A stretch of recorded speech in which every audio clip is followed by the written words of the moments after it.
What's up, Rockstars? Welcome to a speed review of Stonesaga by Games. This is on Kickstarter right now. It is linked down in the description below. Feel free to check that out for a whole bunch more information.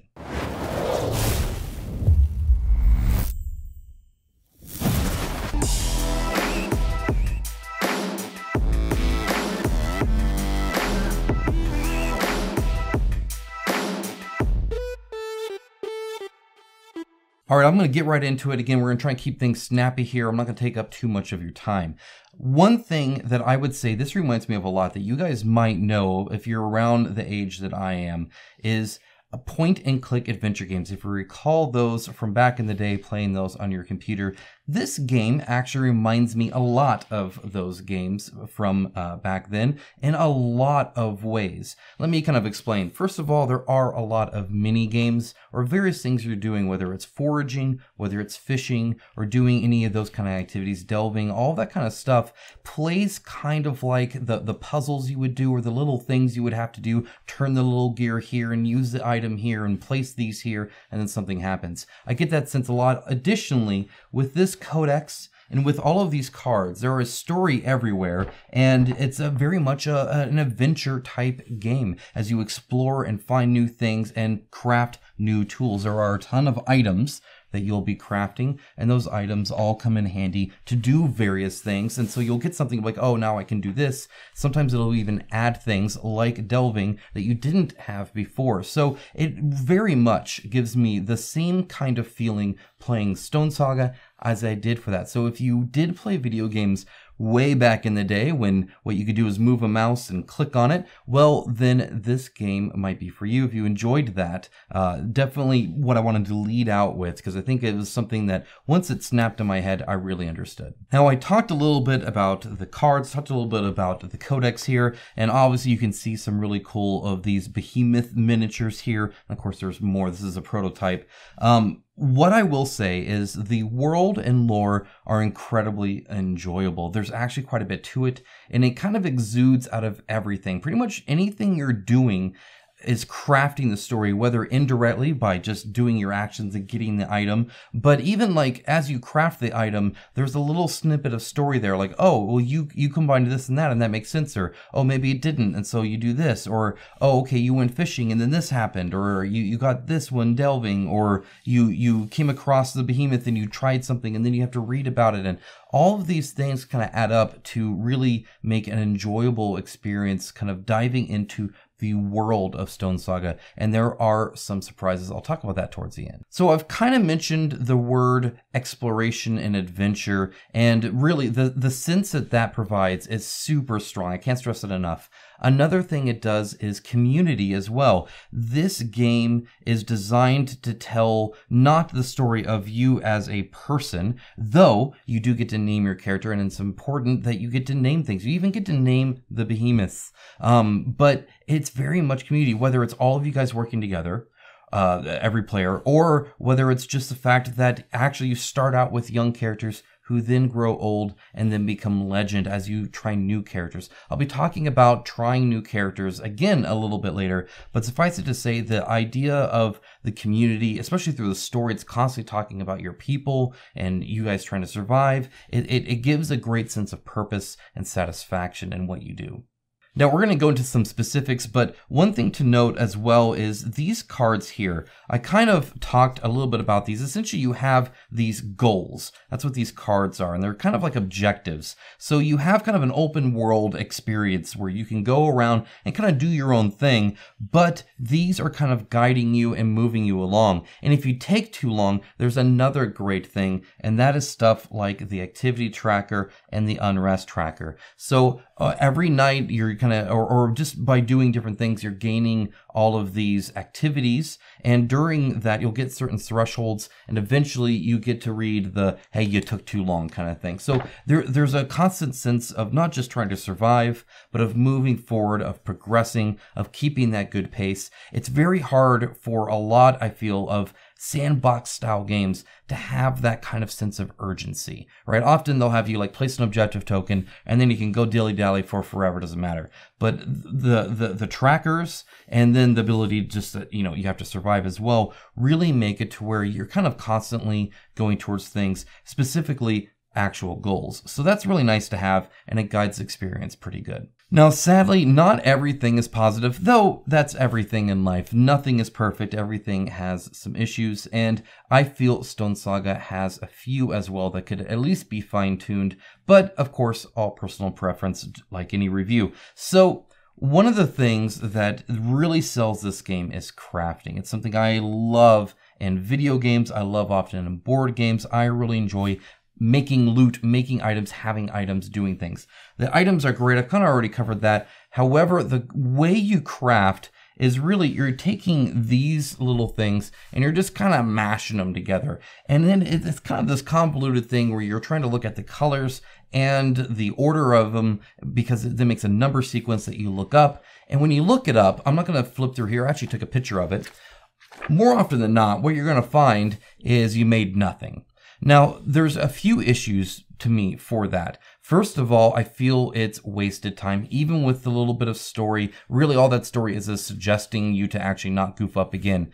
But anytime I feel like I've wasted effort, and I do that continually, and as you can see in the image that I'm posting, there are a lot of ways to fail. And that's just one page of many, where it's just like, nope, doesn't do anything, nope, doesn't do anything. So first of all, there's that. You're making the character go through actions that end up doing nothing. And it literally wastes everybody's time around the table just to read nothing happened, essentially. I had the same issue with the noise mechanic in Reichbusters, where often you would test noise to find out the noise did nothing. I don't want to craft to find out the craft did nothing. It just feels like wasted time to me, wasted effort, and it's kind of frustrating. One of the reasons it is because you don't know what it is you're crafting. You're just smashing things together. Now, a lot of it makes fairly good sense, especially once you get the hang of it, and it does suggest how to fix it. But it's suggesting how to fix a problem it inherently has, which is kind of a bummer. It's like a Band-Aid on an open wound.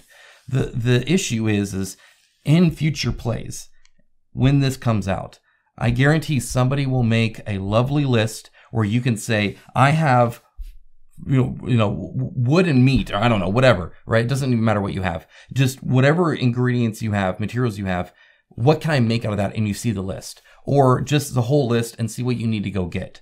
Because while it's kind of fun to find that out in a way, it kind of reminds me of the very early days of Minecraft, where you open up the crafting thing and you're just trying to make like a cross of wood because maybe it'll make a chest. You don't know. It's kind of like that. I very much prefer having these goals like this. So having like I want to make a fishing rod and I know what I need to do to get a fishing rod. Not maybe we'll figure out eventually how to make a fishing rod. And once we do, we'll just have to write it down somewhere and try to remember over the course of this entire campaign, oh, that's how you make a fishing rod. So it's kind of a bummer because it's a big facet of the game. And for me personally, it did not land. Now, this next one is very personal preference, so you can hear my opinion, but take your own measurement of your own threshold of this, because I feel everybody has a threshold here. But the amount of tracking you have to do, for me, I did not enjoy. Now, I didn't actually write on any of the cards. That's what phones are for. That's what spare paper is for. I dislike the idea of even writing on cards, just because normally you get like little paper things. I like the fact that it's a card, you can slot it in. That would have been very nice. However, to me, it's too destructionist. If you're fine with legacy style games, that works for you. And you can always do what I do and just write it somewhere else. That works as well. But you could laminate these and then do the wide erase marker and stuff like that. But you're marking a lot. You're marking on here, you're marking in here, you're marking in here. You're all over the place. You're drawing pictures and putting numbers down and updating things and checking boxes, noting things. And you do it quite often. A lot of it is, oh, I got a lore, I gotta go do that. Oh, I gotta write a sign, I gotta do that. Oh, I need to adjust all of my stats. We'll talk a bit about that as an example later. So I gotta go and do all that. And it just, I'm not a fan of it. It was a little too much for me. And the fact that it was on cards actually bothered me. But that's me personally. All right, this one I actually have a suggestion for. Of course, that's only if they want to cater to me, which they probably don't. It's just my personal preference again, is that the spending lore doesn't make sense to me. Let me explain. Lore is essentially a resource you can use. You gain lore, so you gain understanding. It's, oh, I know how this works now, or something like that. In the story, it'll be like, gain 3 lore, gain 1 lore, or whatever. And you mark that down, and then you can spend lore to then get things like the secret to the behemoth, or something like that, right? Or you know, an event might come up, and you might be able to spend lore to either do better at something because you understand it, or something like that. The problem is I feel that abstract resource doesn't make sense for lore. I would have preferred to actually gain lore into buckets. Like I gained some lore about the world around me, or I gained some lore around fighting, or I gained some lore around how the plants work, or I don't know, like buckets that essentially then you have thresholds where it's, if you have at least 5 lore in this, that means you probably understand how this works, and then just have it that way. I would have preferred that personally versus a resource that I can spend. To me, it was too much of a break between mechanic and thematic explanation of the mechanic. All right, one last negative, and then I have some more positives, including some specific examples for you that I'm trying not to spoil too much here, of course.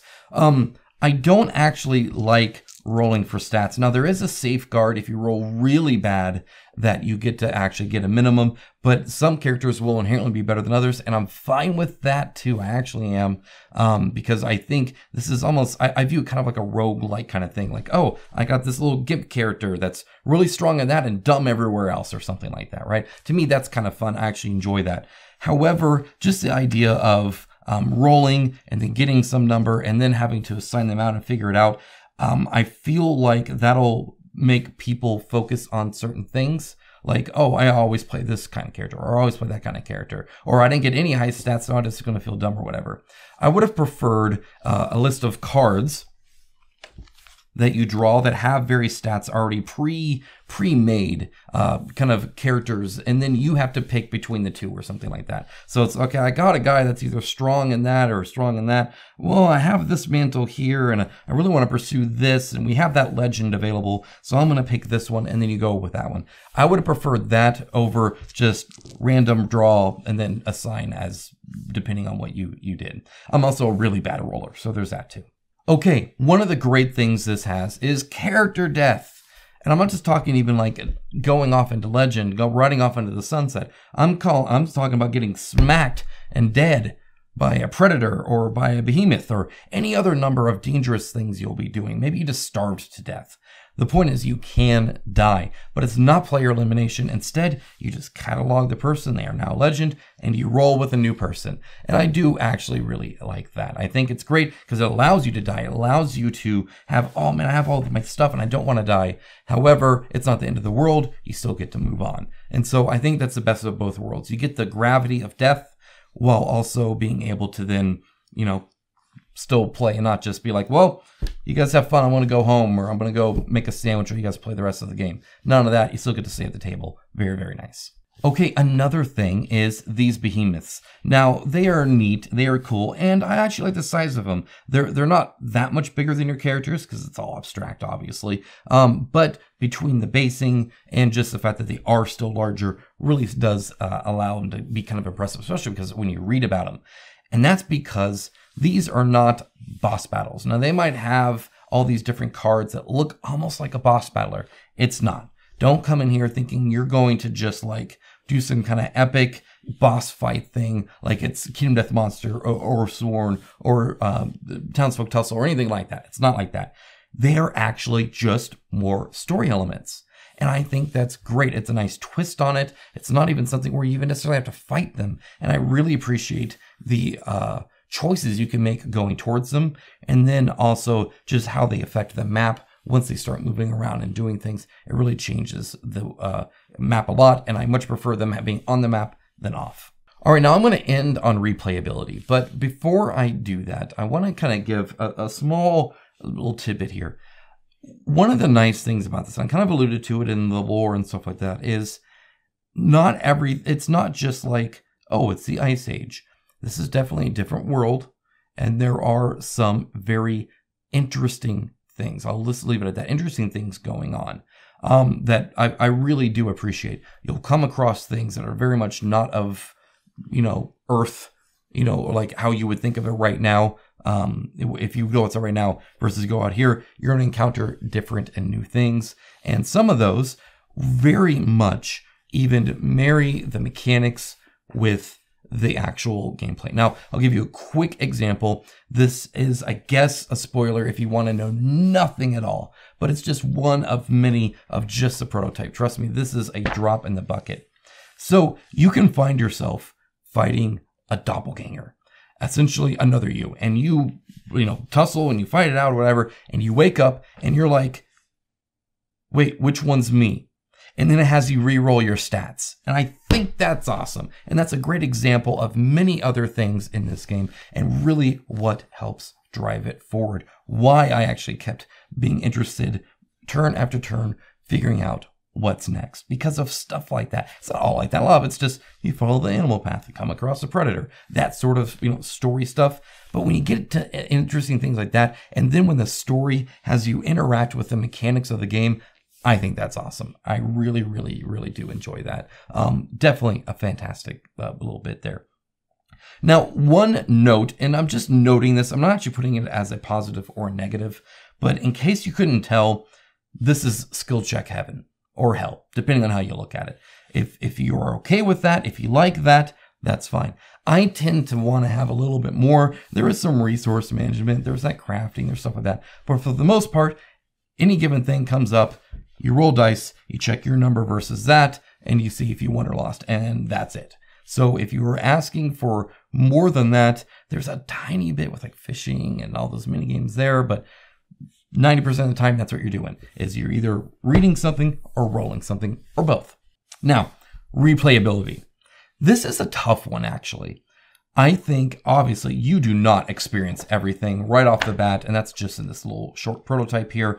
There is plenty more to see and do, and I think that's awesome. I think that's great. Definitely multiple outcomes that can happen, and of course, you're crafting your own story too, not just in the, you came across a predator, but in the, I had this character, and he had all this cool gear, but then he got stomped and he died, or he aged out and became legend, and then his long lost relatives come on, and they get his stuff, and they hear about him, and they actually get to use his stuff, and it's very cool ideas there. So there's plenty new stuff to do every time. However, you will get diminishing returns, and probably fairly quickly.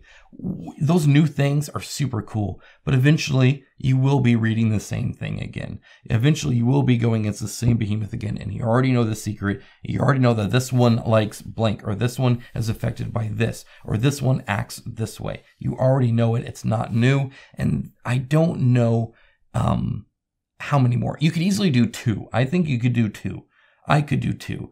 The behemoths are kind of a bummer because I think those definitely get kind of explored. But everything else, like the random events and stuff, that does.